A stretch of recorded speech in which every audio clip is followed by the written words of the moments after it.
The show is about to start. Thank you for your cooperation. Enjoy the show, and please come back and visit us again.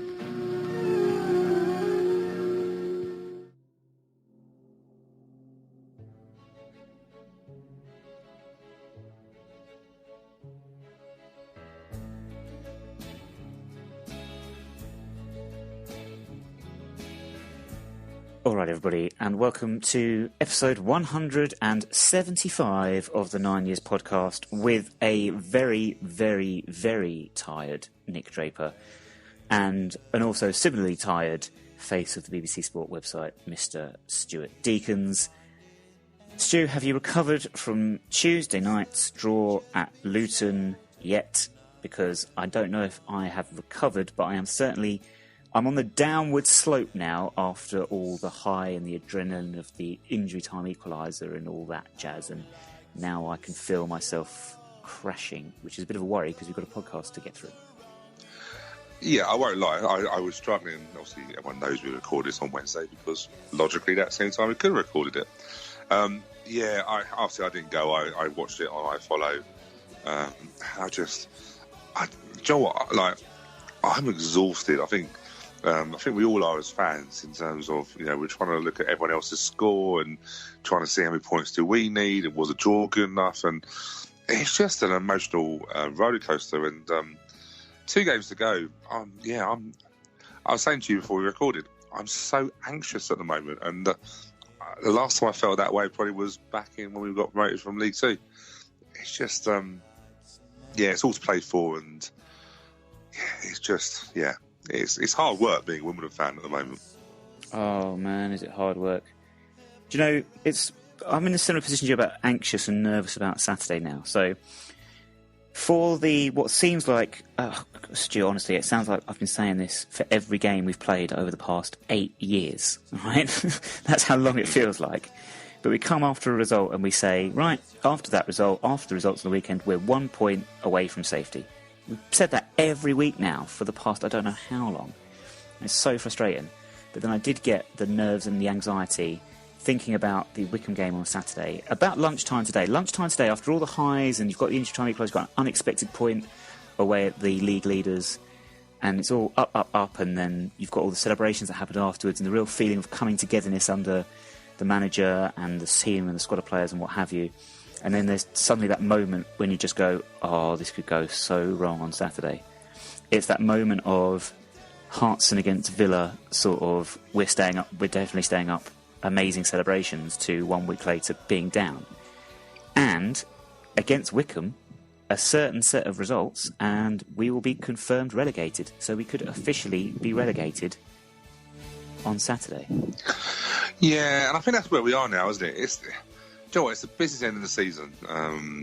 So it's like, where actually now people can be relegated. So we already know that Bradford are relegated and potentially Walsall probably are as well. But it's interesting what you say, actually, about, being 1 point away from being out of the bottom four. And, we mentioned a little while ago on the podcast that it's actually the last time we were out of the bottom four was on match day 13 before we played Doncaster. Away. So that's the last time that we were actually out of the bottom four. And it's sort of like, like we always talk about playoffs. So, you want to hit form at the right time and go into the playoffs on form, because form teams normally win the playoffs. It's sort of in a way, and it's very difficult when you try and look at it logically, because obviously when it's your team, you're emotionally involved. But if you're going to get out of the bottom four at any time, now's the time. This is the business part of the season. So it's sort of like, in a way, the way the season's gone, it wouldn't surprise me if the only time we get out of the bottom four is in the last game at Bradford. It just wouldn't surprise me. I'm worried, though, because I remember that happening against... You say this is the time to do it, but that Villa game, I keep going... I'm probably going to reference it so often. So in 2000, Premier League, we'd lost... What had we lost? 8 in a row? And we'd gone into the bottom 3. We got a point with an injury time equaliser, a header, I may add, an injury time equaliser with a 2-2 draw against Villa, and that took us out of the relegation zone. And then we were back in, and momentum, yes, but what is that now? 4 draws in a row, isn't it? Is that 5 unbeaten? But Yeah. those 4, honestly, if I was a neutral, I mean, there's so many things we're going to talk about. Without a script, this could go everywhere. There's 2 things there. One is, you're right, it's very difficult to look at things logically because it's an emotional game. And if logic determined the result of Tuesday night's game, then we don't get a draw out of that game, if you look at it logically. But also, you talk about momentum. And yes, that is an unbeaten run we've put together, and it's only 1 defeat in 10. That is all momentum. But the last 4 games, I don't know how we've not lost any of those games. Because a 20-minute spell against Bristol Rovers, the last 20 minutes at Luton, take those away, it's not good. It's not been good. That's all, in fact. But Waddy, it's interesting because we've touched upon it so many times, but you're seeing the benefit now of actually having 2 coaches as manager, and I don't know what Glenn's actual title is. Is it first team assistant manager? It's just assistant manager, yeah. Yeah, it's assistant manager. So, but they're both coaches in their own right. They're both coaches, and there's no doubt. If we stay up this season, those 2 really are going to find it very difficult to better what they've done this season. There's so many stats going around. We'll probably go through them as we look towards Wickham, but they've done such an amazing job. Let's be honest with you, I still think it's a very average team with a lot of lots of gaps in terms of not enough quality in midfield, or not. There's quality there, but it's not the right sort of players like ball winners. Forwards ridiculous. We've got forwards not even getting in the squad, getting paid, and it's just. I think they found a formation. They found a way of winning. They haven't found a way of. So to say winning, yes, we're unbeaten of 5. That's the stat at the moment. But they found a way of being dogged and determined and horrible to play against, and they found a way to get points. And realistically, that's an amazing. Waddy and Glenn have done an amazing job. It's just now it's that sort of final push. When you've got to win the games, that's the bottom line. And, Luton, I don't think we're ever going to win at Luton, but we showed that fight, and staying up is about a bottle, isn't it? It's about doing, and I saw enough in the second half at Luton to get me thinking that we'll stay up. But let's not kid ourselves, In my opinion, Accrington, Oxford, Bristol Rovers, all outplayed us, all better footballing teams. However, have they got the heart that we have? I'm not so sure. My worry, as you're right, because I said you keep saying worry, Nick. Do you know why? Yeah, because we've You're been here concerned. before. We've been here before. This is the problem. And don't get me wrong, okay? A lot of this is because as I said at the start, I am very, very tired. I have become increasingly irritable as the day has progressed, as you have probably realised in certain text message conversations. And so that's also playing a part in my mindset at this very moment in time. Had we been recording this immediately after the game last night, I'd be sounding a lot different. But you're right, and I even said the same last night. Play the way we did and we finished against Luton, then I can't see how we don't get what we need from the final 2 games. But having said that, look at the Luton game, and any neutral observer watching that would be going, how the hell have Luton not won that game? Because sometimes football is just like that. And we could have a performance against Wickham on Saturday where we play them off the park for 90 minutes, can't get the ball in the net, and then it just takes one absolute fluke or a mistake or anything, and you've lost the game. And do you know what I mean? That's where the anxiety comes from. I don't mean to worry anyone unduly, but yeah, Joe, I'll give you this, and it's not about seeing stat based, but this is just one I just read actually, made me absolutely chuckle, and shows you how this relegation fight is so hard to watch. So, basically we have won. So the majority, this is a stat from a website I use, but the majority of women's wins have been attained with a 1-goal margin. Mm-hmm. We've won 11 games by a 1-goal margin. Yep. And we've only won 1 game by a 2-goal margin. Doncaster against 10 men. Which tells you that we just can't, the story is of Accrington, stories of Bristol Rovers. We can't, Gillingham at home, we took the lead. The last 3 home games, we've taken the lead. And it's just, I'll go back to it again. This squad could go, the irony of this squad could go down in history of, the great escape. When we look at the stats, we had 23, I think, we were 1st of February, we were bottom with 23 points. We now have 46. We've now doubled our points in less games. This team could go down as a team that's remembered for years as the greatest escape. It's not the best team, but, Waddy is working what he's got. But no, I don't see any game. I don't see us winning 2 or 3-0. I know I stupidly said a little while ago we'd beat Accrington 4-1. I don't know where I got that from. I think I got caught up in the razzmatazz of it all, I think. Just earned your money from the Razzmatazz Corporation for this week's mention.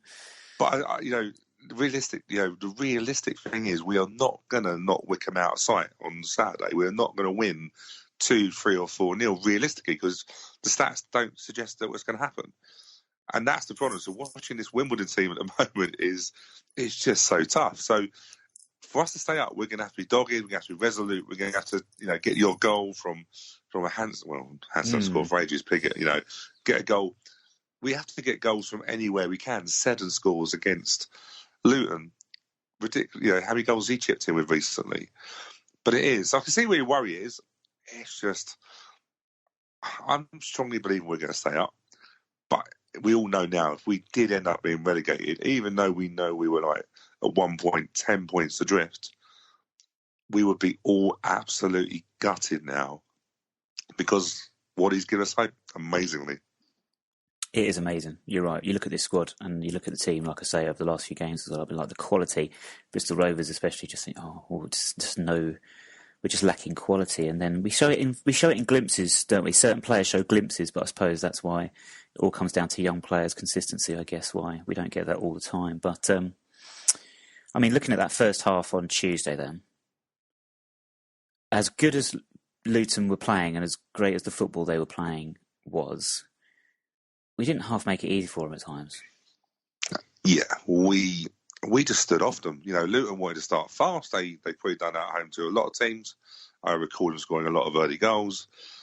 But, any team, if you're going to stand off to a team and if you're not going to hunt in numbers, you're not going to get your tackles in, you're not going to give them a little bit of a push, a little bit of a nudge, a body check. If you're not going to do that, then the team's going to take the mick out of you. And Luton, let's be honest with you, we looked like we could have been 4 or 5 down at half time.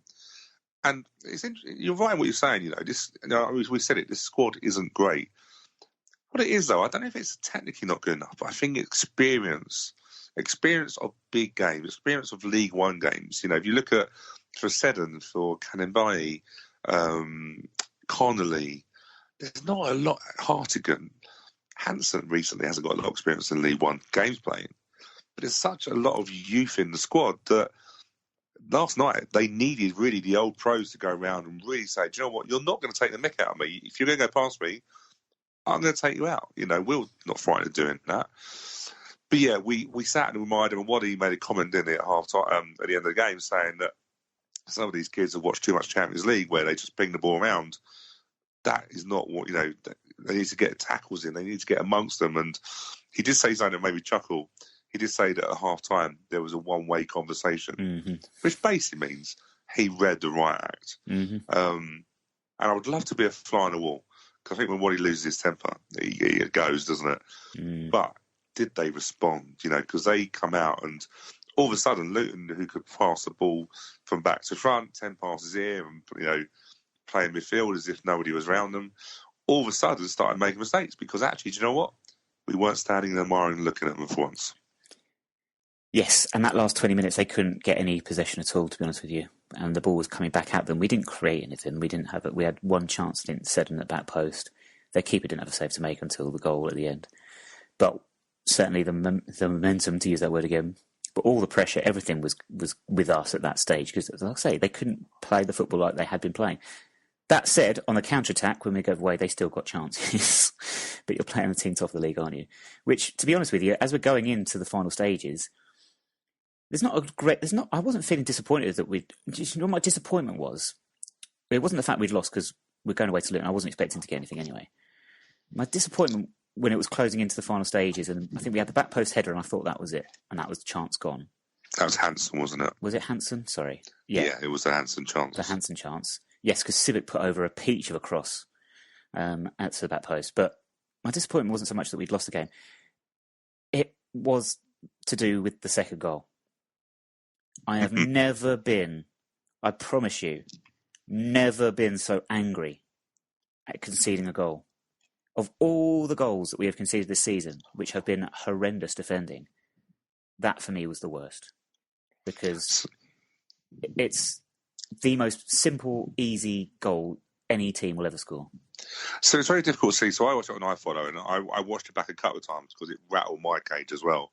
And all I could see was literally static defending. So Collins scored the goal, didn't he? If memory serves you right. Yeah. But from what I remember, Collins was standing penalty spot sort of thing. You know, natural people, Civic, Nightingale marking, and then it went off to the free kick. So I couldn't see any movement. But I kept watching it back because I was thinking there couldn't be much movement because actually where he heads the ball is probably a couple of yards from a straight run. Mm-hmm. So that's sometimes about the physical contact is like touch tight or blocking off. Or I found it interesting that we gave them 2 or 3 yards, and you give any forward 2 or 3 yards and then a run, and a ball was quality. But yeah, that was that naivety. That was that like not getting in their face. You know, I don't know who. Do we class Civic as fault? Do we class Nightingale at fault? But yeah, it was just. I suppose because you worked your way back into the game with a peach of a ball from Wordsworth to give away. You can sort of accept the team that's top of the league, champions elect. You can sort of accept if they do a passing move that just tears you apart. Because they've done that to many a team this season. Yeah.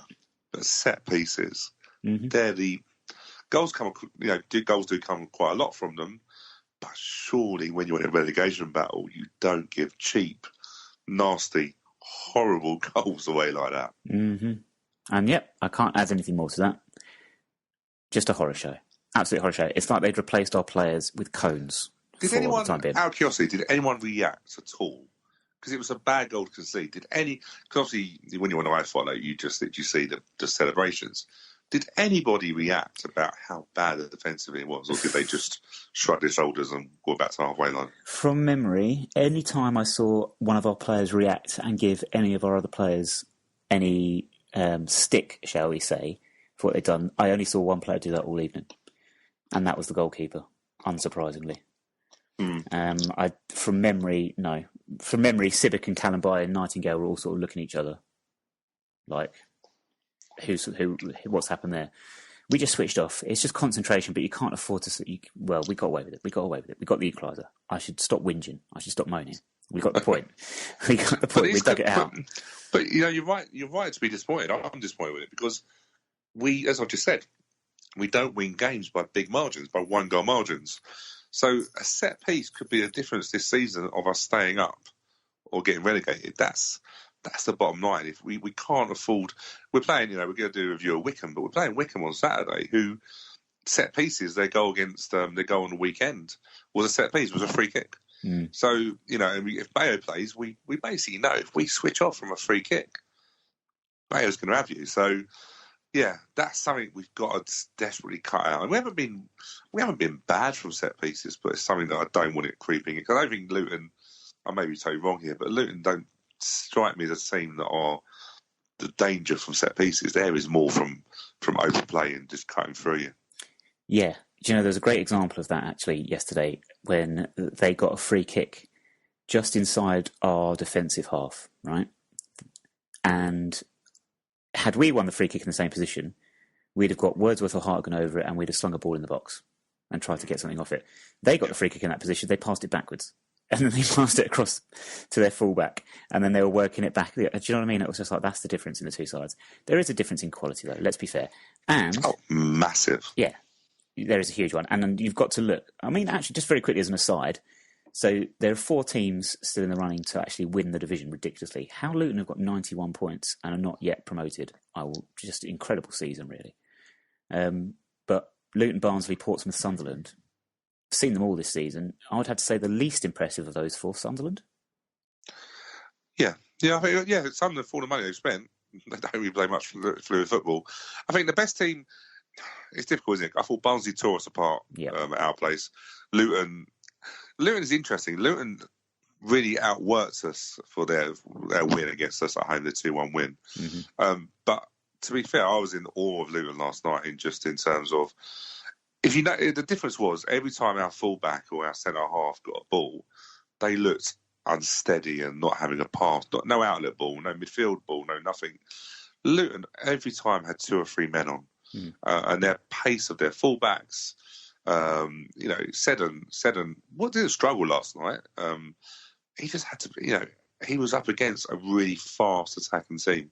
And the point, any other time, it's really interesting. Any other day of the week or any other time of the season, a point at Luton you take happily. It's just the games are running out, isn't it? We don't know if that point is enough. But yeah, and the reason why no one's won the league so far at the moment is because it's just 4 very good teams in this league, and the league is so stretched. So you've got all the teams at the top clamoured against each other, and you've got all the teams down the bottom. That's why there's still 4 teams involved in probably relegation battle. If we beat Wickham on Saturday, another team comes down.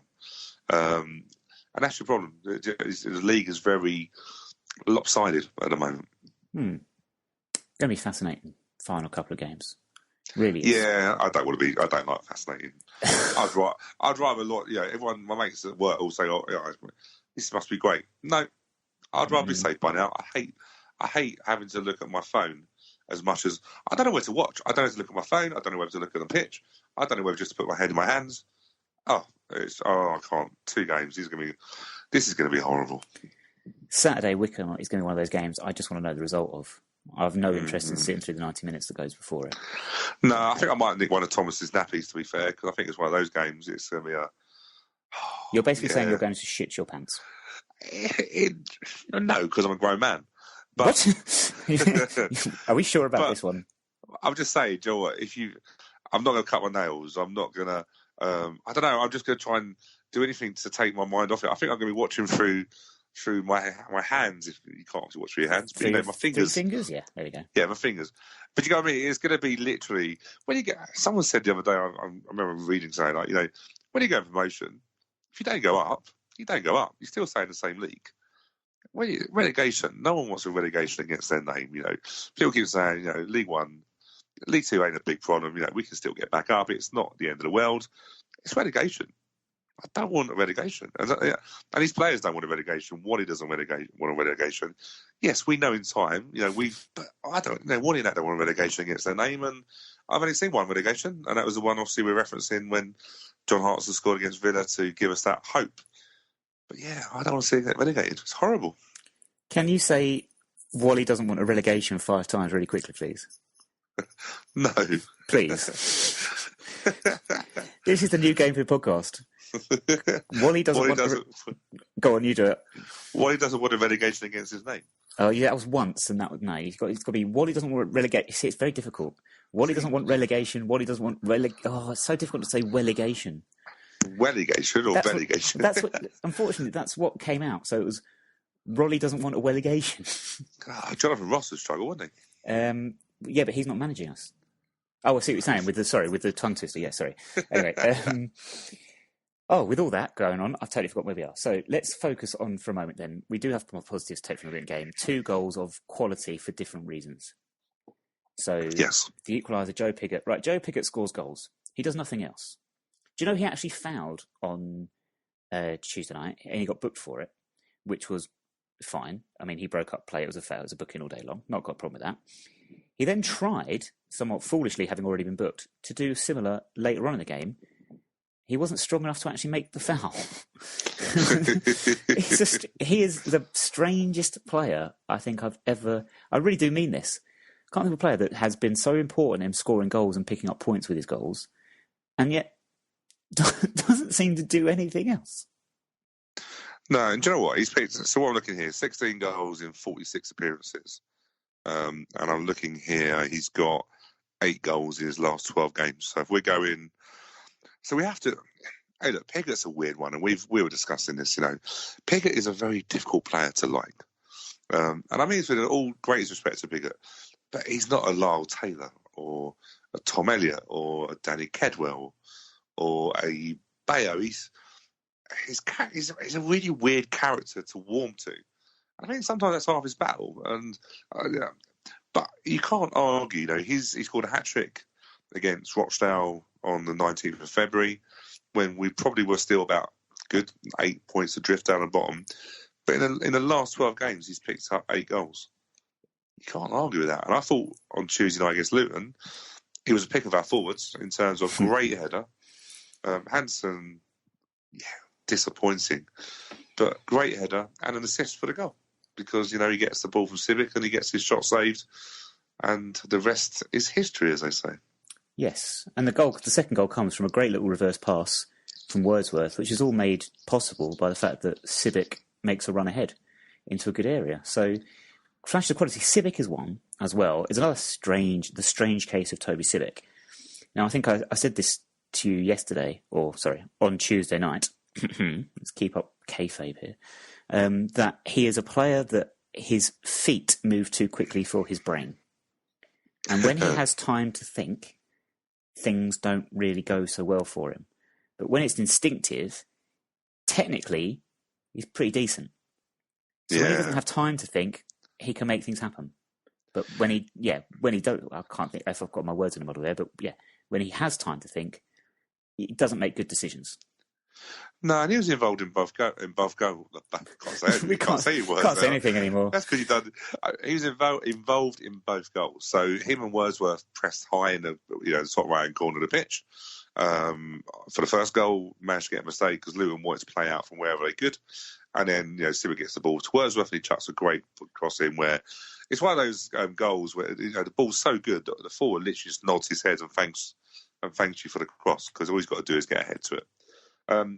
But Civic for the second goal, his instinct is very good in terms of if you look at he won the ball early in the move. He managed to, I think it hit him in the face, but he managed to control a bouncing ball, recycled play, got involved. But the run he makes, and again I've watched the goals back as probably many fans have, but the run he makes inside and on the blind side of the defender takes out 2 defenders. Wordsworth's clever enough to pick him out, but Civic is a player that I can see why there's interest in him because technically I think he's very good. You're right, when he has to think that he's in trouble, but instinctively that run to get inside, and then let's be fair, he gets it. This was injury time in the area, packed box. Most defenders, which what he is, would probably try and drill something or try and get a shot. He picks out bigger, shot saved, header from Seddon. You have to argue that the most 2 international players lost against Luton was Civic and Wordsworth. The 2 most influential outfield players. Hey, look, I've gone past the stage of actually worrying about Ramsdale. He's not human. I don't know what world or universe he lives in, but he's not human. Player of the, we get called Luton Town champions elect. Ramsdale is player of the year elect, young player of the year elect. Yeah. I'm getting bored now talking about how good he is. Bad news for you. We have to talk about it. It's just it was outstanding. Tuesday night was outstanding. He's been good. The kid is ridiculous, and he is a kid. He's a kid. Yeah, he is. He's 19 years old. It's 20 years old. It's ridiculous. Ridiculous how good he is. Mm-hmm. The second half save where the ball deflects and he manages to lift himself to tip it around the post. And do you know what? That is the difference on Tuesday night, if I'm being honest with you. Because our second goal, I'm not sure, even with the James Shea goal actually for Luton last night, I'm not sure we get that goal. Because the keeper didn't have anything to do all game, basically. And that was the one thing he had to do. And he didn't do it very well. No, he's a bit of a erratic goalkeeper. I remember talking to James Shea when we interviewed him a little bit, and I think he alluded to that he's a bit more. It was very kind, but I think he's an eccentric goalkeeper. James Shea is just a safe goalkeeper, isn't he? Yeah. Safe. Even though last night, I don't know if you probably didn't notice this, he'd done a funny bit of time wasting. Right, Tuesday night, sorry. He did this funny bit of time wasting. There was a bit of commotion going on, and he got the ball. The camera straight on him. He got the ball and put the ball under his seat. Nice. And then closed his legs to start, I don't know where the ball is. Amazing. And I was like, I like that because that's the winner mentality. Yep. I wasn't thinking I'm playing my old club and I could get relegated. It's like, I'm going to do whatever I can.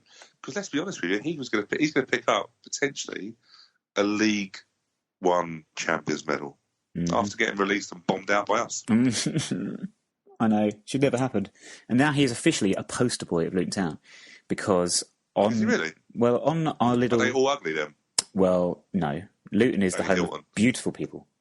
But going through, as I do, Stu, as we know, it's my favourite away venue of the century, going to Kenilworth Road. So I have my little tour around before the game. We go to the club shop, have a look round, and we come out, and there's a huge, great poster, James Shea. I took a picture of it, I'll put it on Twitter, at 9 Miles Podcast. Poster boy of Luton Town. He's very popular guy in Bedfordshire, but he's a very popular guy still in South London, to be fair. How can you not like James Shea? Whether he puts the milk in first or not, really, to be honest with you. It's interesting, isn't it? Because, like, you know, I'm not going to say the same again, but Lyle left in the was a poster, poster boy for Charlton. Do you know what? Should we rename this the Luton and Lyle podcast? with bonus occasional wrestling. Well, the reason I mentioned Lyle is because when you talk about poster boys, he is a poster boy for Charlton. Yes, anything that's involved with Charlton. He's basically, his picture is he's at youth staff and academies and and it's not a surprise. James Shea is a nice person. Like, generally, even when he got the T question wrong, we couldn't, if that was anybody else, we'd absolutely hammered them.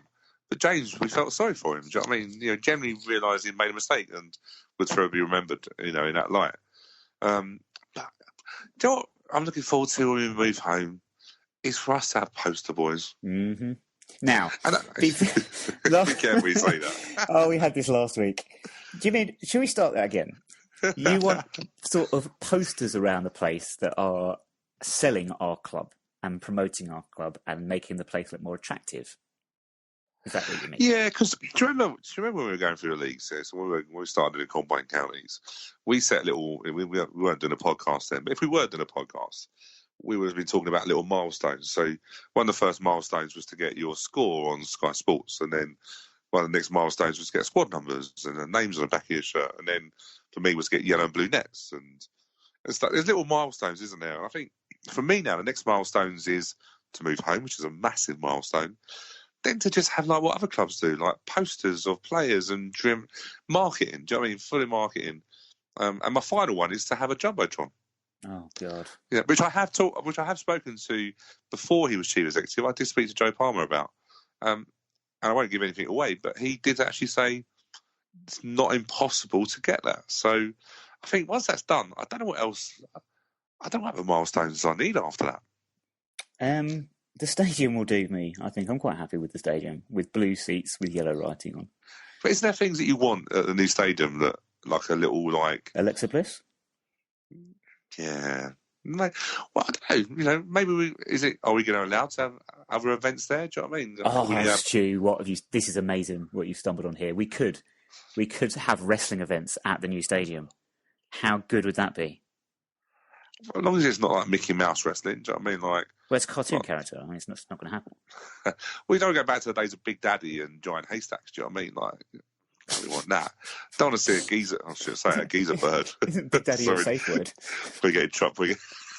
We get in trouble now saying a geezer bird. But you know what I mean? Like, how can I put it? Like, I watch boxing and Katie Taylor. You don't really want to see her get smacked on her nose because she's a pretty lady, and you're like, I don't want her nose being busted. But there's a new boxer coming in, and she's a proper chav. Probably going to give us some trouble now. But I don't really like her. And actually, I wanted someone to bop her on the nose. Yeah, I've digressed. We always digress. We always do. So, poster boys at the new stadium, Stu. Top 5. Who would your top 5 players be to be on posters at the new stadium? We're going to take Will Nightingale for granted because we expect he'll be signing a new contract now and he'll be here and everyone loves him. So, Will Nightingale. Yeah. If it was this season, Scott Wagstaff. You love Scott Wagstaff. Do you know what? Stop. You're always going on about Scott Wagstaff, Stu. Let it go. You're never going to beat him. Do you know, I did meet him. On Saturday, I went to the Children's Day, the Easter Saturday training session at the ground. Can I just say, actually, by the way, the club were excellent in what they did. I thoroughly enjoyed it in training sessions, but they were every player was so accessible to the children that were there. And obviously, I took my son Thomas there, and he, of course, told me what players he wanted to meet. Scott Wagstaff, what a lovely guy. What a genuine lovely guy. Like, he was the first one to come over to me and gave Thomas chocolate eggs, but generally like a genuinely nice guy. And actually, close up, a genuinely nice beard. Right. So, yeah, I think Scott Wagstaff. Okay, that's your second player. We'll get the other three in a moment. First of all, when you asked your son which players he'd like to meet, I can just imagine how that conversation went. You'll be like, Thomas, which player would you like to meet next? Oh no, I'm very sorry. Lars moved to Charlton. I'm sorry, he's not here. But who else? He's met Lyle already. Lyle was the first. He was actually. He was. Thomas's first player he met was Lyle Taylor. It was. This is in a lie. I was there. Oh bless. Who else will be the next one? Probably. Do you know what? Anthony Hartigan, just generally because he's one of our own, and he's so.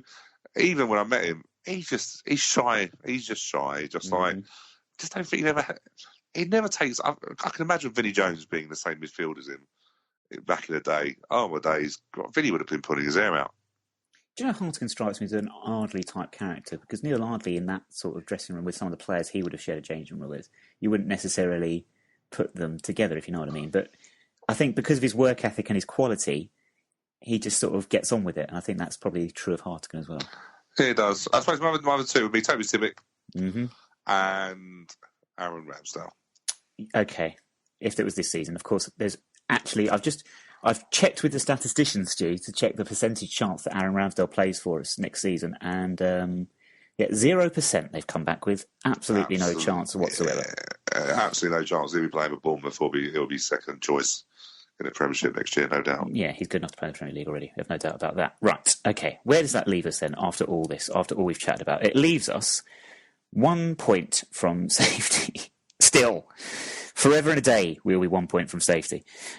Saturday, we are at home to Wycombe. We've already discussed this. Wycombe are 18th. They are on 50 points. They got a big win against Walsall. Walsall are done now. I'm sorry. Walsall, you've got no chance to stand up.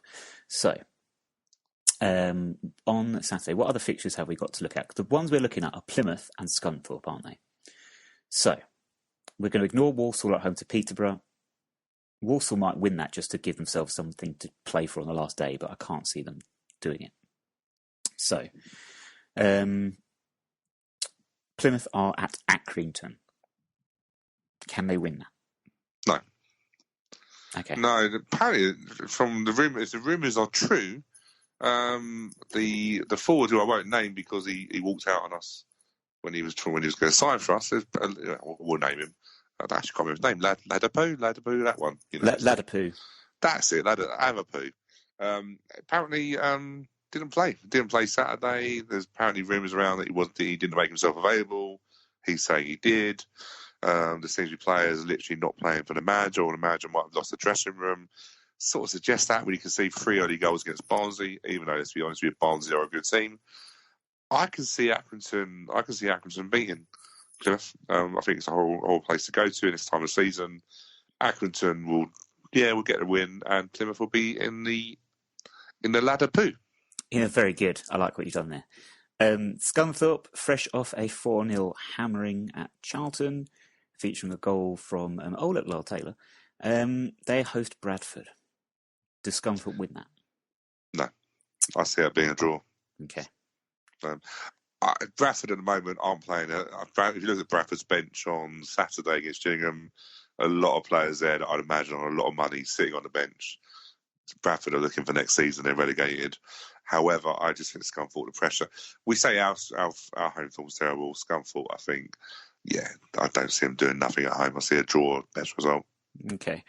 Are we looking at anyone else? Southend, who actually won a game for the first time in 2019. It feels like it might not actually. That might not actually be a lie. On Monday, they beat Burton Albion, didn't they? The early kickoff. Yes. So they're still in trouble. They travel to Rochdale, who are out of it now. Rochdale 15th on 51 points. Can't see them being drawn going down. So, what do you think of Southend? A win for Southend keeps them up, doesn't it? Yeah, it does. I think they'll probably get a point they need. I can't see them going there and winning. Wouldn't surprise me if Rochdale... If I'm going to say any result, it'd be a Rochdale win or a draw. I can't see Southend winning there. But I think, 51 points now. You have to think they're probably out of it just about. Now, my maths tells me that, should Southend win and Plymouth win and Scunthorpe win and we lose, if Southend win and Plymouth win, that is it for us. we're gone if we lose to Wycombe. Yeah, we've got to keep. Saturday a draw is not really good enough unless the results go for us elsewhere. But we've got to win. It's that time of the season. It's where it's where you got to go out and win games, isn't it? So, but let's look at I said to you earlier, Wycombe's form is absolutely shocking. 6 defeats in the last 8.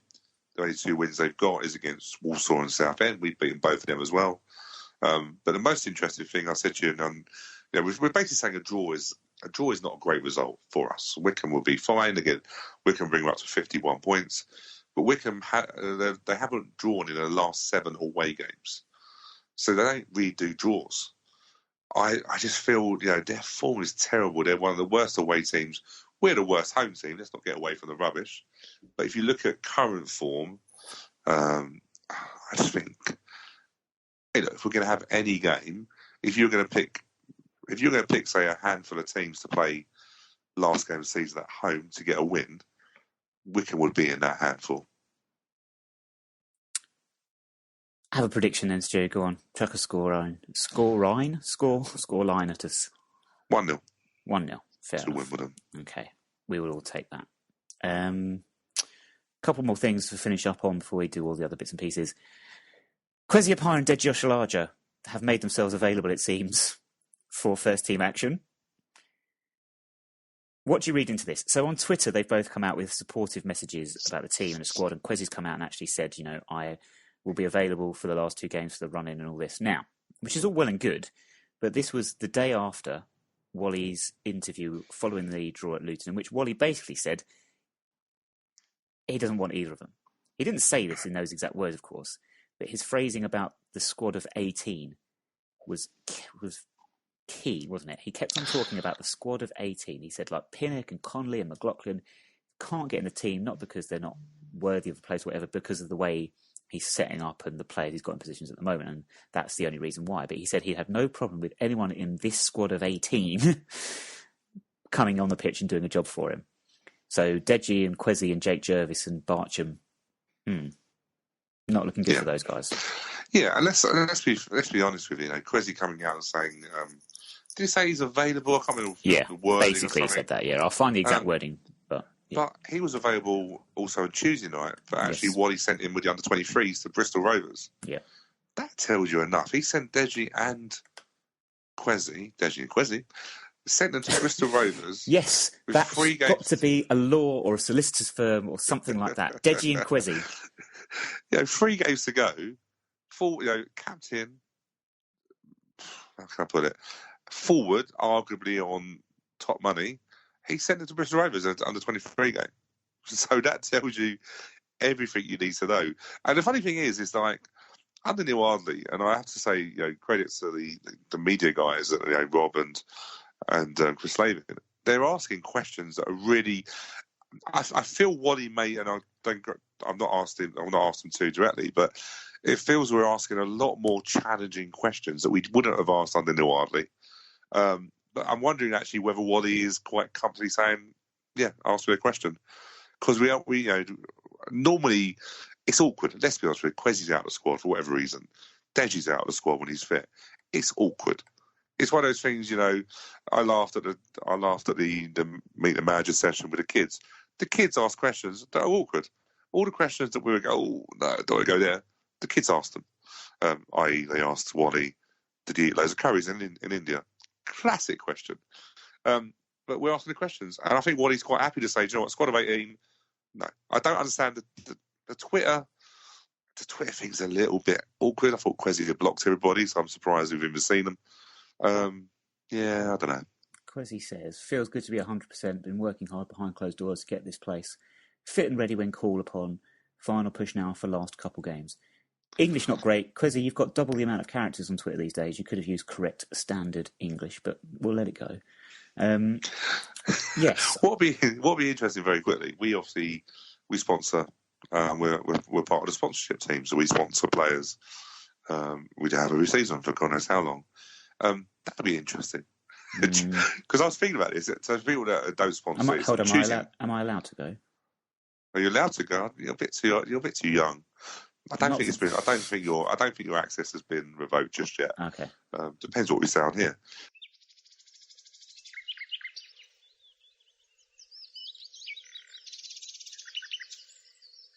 Yeah, it's going to be an interesting one. If we're relegated, I don't feel I'm going to be going. Well, yes, okay, because okay, yeah, fair enough. We could be relegated by the time it comes round, yeah. But two, the good thing is we will see people like Tom Sawers, Jake Jervis, Kwesi Appiah, Tej Ojalaja. We're going to see him on Tuesday night for the sponsors meal. But I just find it a little bit. The Kwesi Twitter tweet, it's just so many questions. My gut feeling is there's a little bit of needle there from both players. I think the tweets came very close together on Wednesday, and I think they were having a little bit of I don't know, I'm not sure. A little bit of a dig back maybe, so, sort of subtly or coded message almost, I don't know. Well, I'll have fun next week because I sponsor Glenn Hodges' away kit, and last year Kwesi was on our table. Well, good luck with that. That'd be awkward, wouldn't it? It'd be like involved in somebody else's battle, but hey, it'd be fun. I sponsor Simon Bassey's kit, so we might be out on the gantry. You beat me to it. Yeah, Simon's just waiting for you. He's watching it from overhead. Yes, he's getting a sort of elevated view of proceedings. Yes, that could be some awkward conversations as well. We shall see how it goes. That said, Wally Downs, right, another thing I want to quickly touch on. Dress sense. No. It's awful. Don't try and convince me other. Do not come at me on Twitter about this. It's awful. It's great. It's so bad. It's great. It's not. He looks like a character off EastEnders. Like the villain on EastEnders. That's got all this money and doesn't know how. It's like, what do you actually do to earn all this money? It's a bit like dodgy money. And that's how he dresses. You should have seen it on Saturday. And my wife noticed it. He was wearing these sort of flip-flops or sandal sort of things with his training kit on Saturday. I love his dress sense. I think we should carry this on and make them available in the club shop. So great, we've done Feed the Pig and we've done one of our own with Wally, with Will. We need to get a range of Wally's clothes. Of Wally's clothes? Not just Wally's scarves. You want the whole lot. You want trousers, socks, pants, everything. It's great. How old is Wally now? Wally must be what, in his 50s? Early to late, mid-50s? Doesn't look a day over 35. I'm coming to a table on Tuesday, Wally. But it's great. No one. Wally's at the moment. Wally is untouchable. Let's be honest with you. He could wear whatever he wants. No one gives a monkey's what he wears. Yeah. Of course, if he was losing, people would absolutely hammer him for his little. What are they called? Scarves? I don't know what they're called. They're great. Basically scarves. Yes, you're right, Stu. He could get away with pretty much anything right now. He could wear whatever he wants. He could say whatever he wanted to on Twitter. Who knows what else he could get away with? Oh, hold on.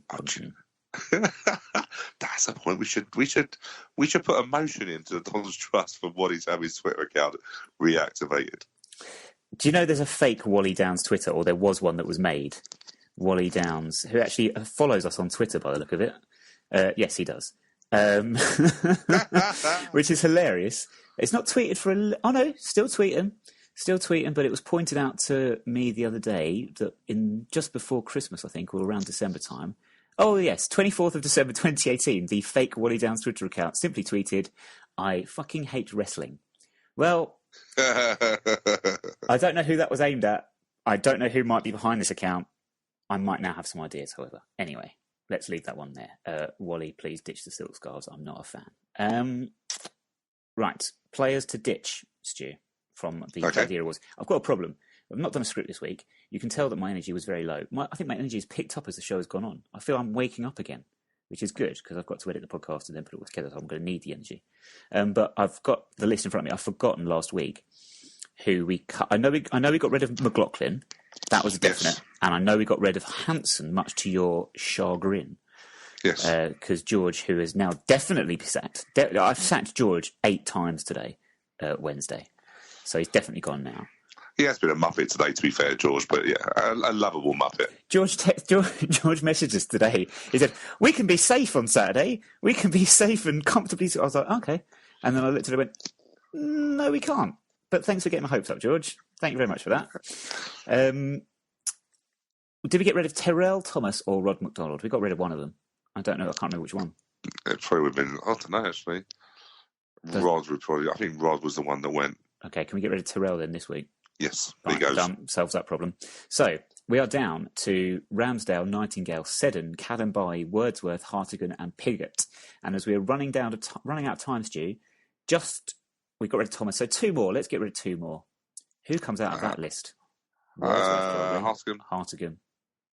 We saved him last week and it was a stay of execution. Hey, look, he's had a great season, but he's not a player of the year. He's pretty young player of the year, I think, possibly.